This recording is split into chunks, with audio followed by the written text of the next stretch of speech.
in the neck, I Shot in the neck. Who shot you? We don't know. I don't know. Baby, you didn't see nothing? No car, no nothing? It was just a white car. White car?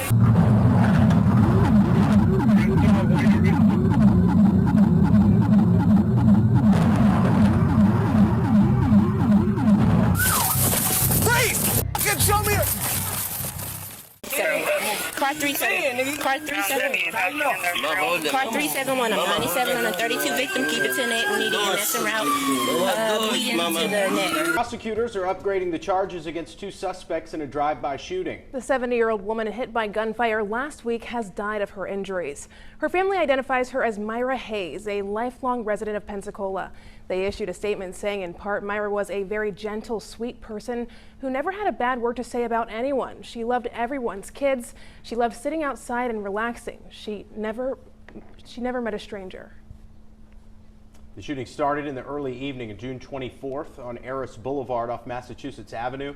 The Escambia County Sheriff's Office says ShotSpotter picked up at least 40 shots fired. Deputies tracked down a car seen leaving the area and followed it to the Highway 90 bridge. They used a pit maneuver to stop the car. The suspects jumped off the bridge, and one of them, Travion Moten, died from injuries sustained in the fall. This video contains discussion of real-life violence, which some viewers may find disturbing. This video may include images, audio, or video clips used for educational and commentary purposes under Section 107 of the U.S. Copyright Act, fair use. She was 70 years old, a grandmother, sitting peacefully on her own porch, and in a matter of seconds, her life was taken by bullets that weren't even meant for her. This is the story of Myra Hayes, a completely innocent woman killed in a drive-by shooting that shocked her community. What makes this case even more disturbing is how random it was. No robbery, no argument, no warning, just a car, a pulling up and opening fire, and then gone. Myra Hayes wasn't involved in crime. She wasn't a target. She was a 70-year-old woman living a quiet life in her neighborhood in Pensacola, Florida. People who knew her described her as kind, peaceful, the type of person who kept to herself on that day in June. She was doing something completely normal, sitting outside her home on her porch, a place that's supposed to feel safe. What she did have, she'd give. Great niece Tennille Narcisse says that was the essence of Myra Bell Hayes, the neighborhood mother. Everyone would stop by and holler or drive by and blow. Myra was sitting on the porch just after 6 o'clock in the evening on June 24th, waiting for her ride to go out to dinner. A car drove by. A hand came out a back window. 40 shots rang out, and Myra was hit.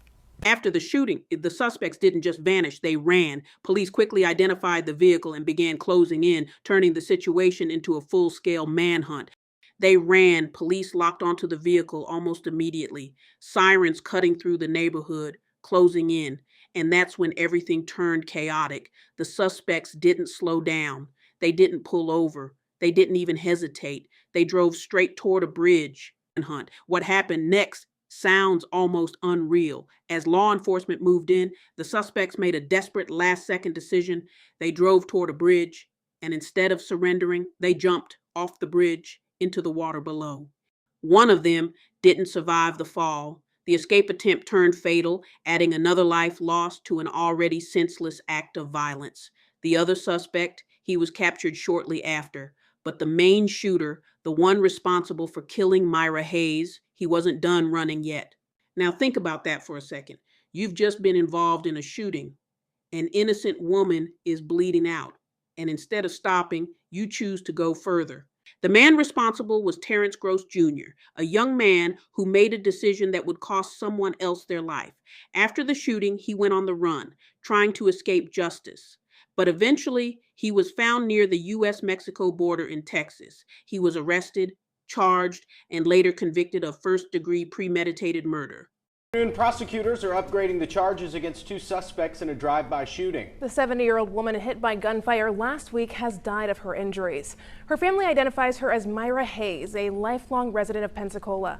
They issued a statement saying, in part, Myra was a very gentle, sweet person who never had a bad word to say about anyone. She loved everyone's kids. She loved sitting outside and relaxing. She never met a stranger. The shooting started in the early evening of June 24th on Eris Boulevard off Massachusetts Avenue. The Escambia County Sheriff's Office says ShotSpotter picked up at least 40 shots fired. Deputies tracked down a car seen leaving the area and followed it to the Highway 90 bridge. They used a pit maneuver to stop the car. The suspects jumped off the bridge, and one of them, Travion Moten, died from injuries sustained in the fall. Jaquarius Etheridge is in the Escambia County Jail, and Terrance Gross Jr. is awaiting extradition from Laredo, Texas.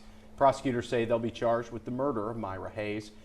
They're also being charged in Moten's death because he died during commission of a felony. Neighborhood icon, Myra Hayes. She was the matriarch in the family glue. Hayes was a victim of a drive-by shooting in the Montclair neighborhood recently. The family allowed me to come to their home. And Bob, I went there and I stood right there at the chair where she was sitting that night. I saw the bullet holes, the huge bullet holes right there in that home. And it was gut-wrenching.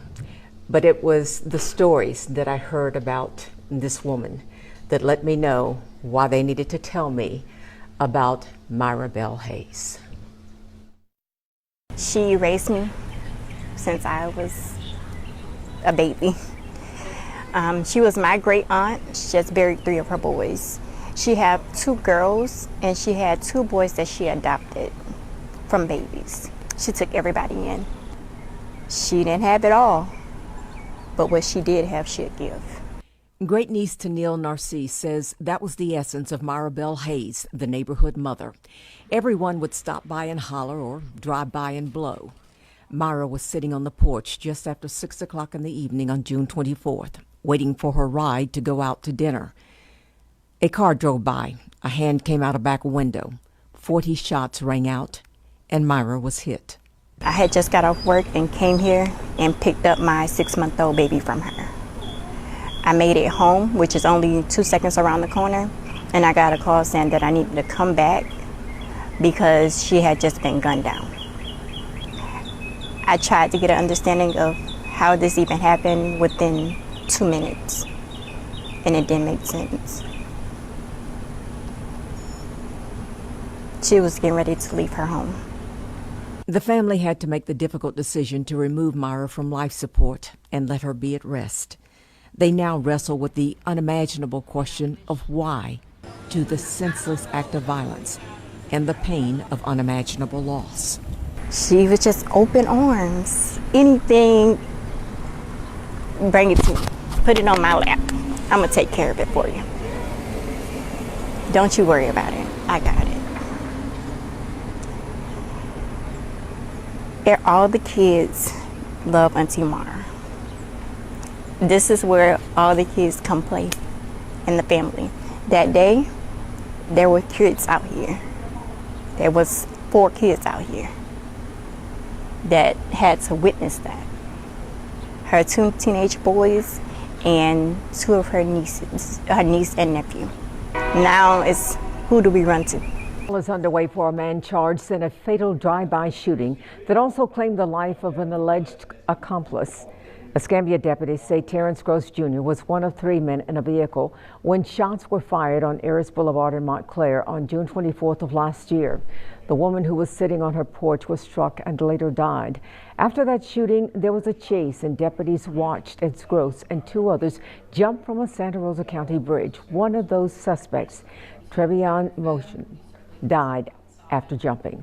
Another was injured and arrested while Gross got away, but was later captured out of state. Today, the state laid out its case against Gross. WEAR's Haley Sample shares what jurors saw and heard during opening statements. In a trial filled with plenty of video evidence, the state laid out its case against Terrance Gross Jr.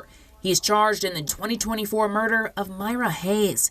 Prosecutors say he was one of 3 people in a car caught on video rolling down Eris Boulevard. They were laying in wait to avenge the death of one of their friends by the name of Terrell Owens. Assistant State Attorney Charlie Britt says the trio spotted their target, turned around, and made a second pass down the street. Travion Moten and Terrance Gross began opening fire. The shots intended for the man standing by the road instead strike the grandmother sitting outside her home. She died from her injuries. What followed was a chase recorded on patrol car dash cameras. The state says co-defendant Jaquarius Etheridge was behind the wheel, the pursuit coming to an end on a Santa Rosa County bridge where the suspects stopped and jumped off the bridge to avoid capture.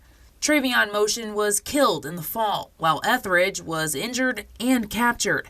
The state says Terrance Gross Jr. got away and was captured in Laredo, Texas. There were 2 individuals recovered from underneath that bridge.